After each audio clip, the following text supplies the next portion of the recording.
This is the Renaissance man here. Welcome to the stage, Maurice. Ah! Yo, this stage is on fire.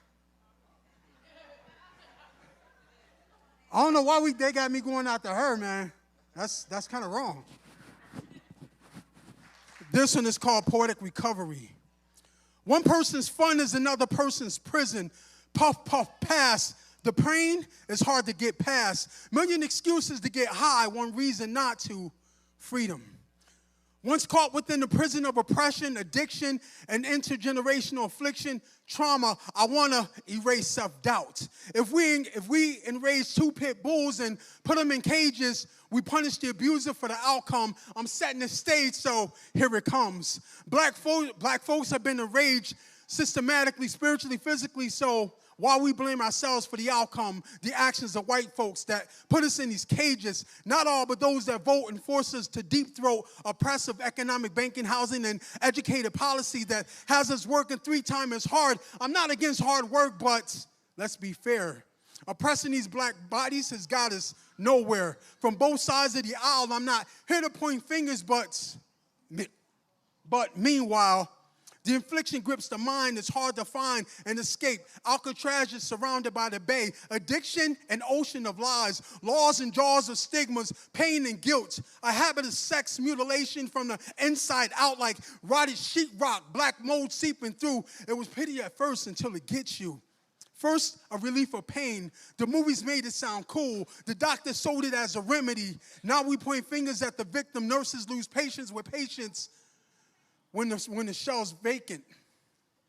Like a lot filled with weeds, marred by horrible deeds, marked with dirty needles, ripped clothes, and stained with body fluids, junk food and soda wrappers, encouraged by engineered rappers that don't represent black cultures but corporate vultures, praising the dealers and economic foundation from manufacturing zombies. I'm glad I escaped early.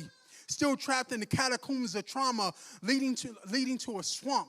I continue to tread. I want to swim to the shore instead. But the pain of being hurt and unheard is a vice grip. Hope of vengeance is quicksand. I keep seeking visions of bottles and blunts invade the contemplation of escape.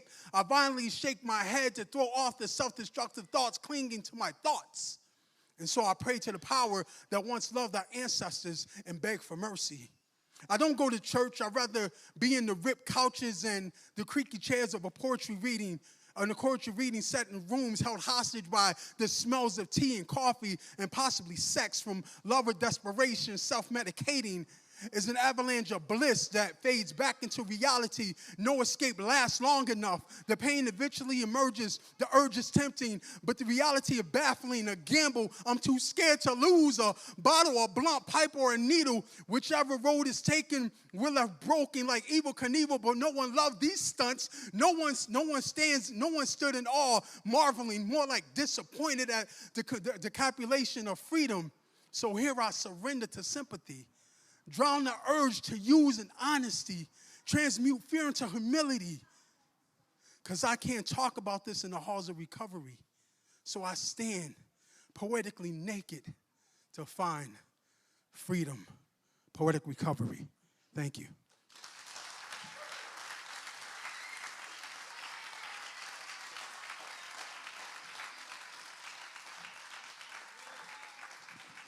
Give it up for Maurice.